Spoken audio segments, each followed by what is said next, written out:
சஷ்டி விரதத்தின் 3ஆம் நாள் பார்க்கலாமா? ஆனால் நான் இந்த வீடியோ போடும்போது ஆல்மோஸ்ட் கண்டிப்பாக அது 6வது நாளாக தாங்க இருக்கும். ஏன்னா நான் கொஞ்சம் டிலே ஆகி வீடியோ போடுறேன். 6வது நாள் வரை வந்துருச்சு. இன்னும் ஒரே ஒரு நாள் தான் நம்ம எல்லாத்துக்குமே இருக்குது.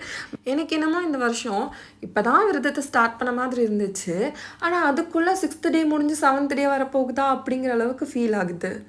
ஏன்னா இந்த வருஷம் கந்தசஷ்டி விரதம் வந்துட்டு ரொம்ப சீக்கிரமாக முடிஞ்சிருச்சா அந்த மாதிரியும் தோணுது. இன்றைக்கி சாமிக்கு பிரசாதமாக நான் லெமன் சாப்பாடு தாங்க வச்சுருந்தேன். ஏன்னா 3வது நாள் இல்லையா, அதனால். அதுக்கப்புறம் எப்பவும் போல் உருளி டெக்கரேட் பண்ணி பூ அலங்காரமெல்லாம் பண்ணி விளக்கு பற்ற வச்சு திருப்திகரமாக மனசார நான் இன்றைக்கி சாமி கும்பிட்டேன். அந்த நிறைய பாசிட்டிவ் வைப்ரேஷன் நான் ஃபீல் பண்ணேன். பேசிக்காகவே நான் சாமி கும்பிடணுன்னா எனக்கு நிறையா ஃப்ளவர்ஸ் இருக்கணுங்க. ஏன்னா எனக்கு ஃப்ளவர்ஸ் மேலே ஒரு க்ரேஸுன்னு கூட சொல்லலாம். அவ்வளோ கலர்ஃபுல்லாக ஃப்ளவர்ஸ் எல்லாம் வச்சு சாமி கும்பிட்டா தான் எனக்கு கொஞ்சமாச்சும் சாமி கும்பிட்ட மாதிரி திருப்தியாகவும் இருக்கும்.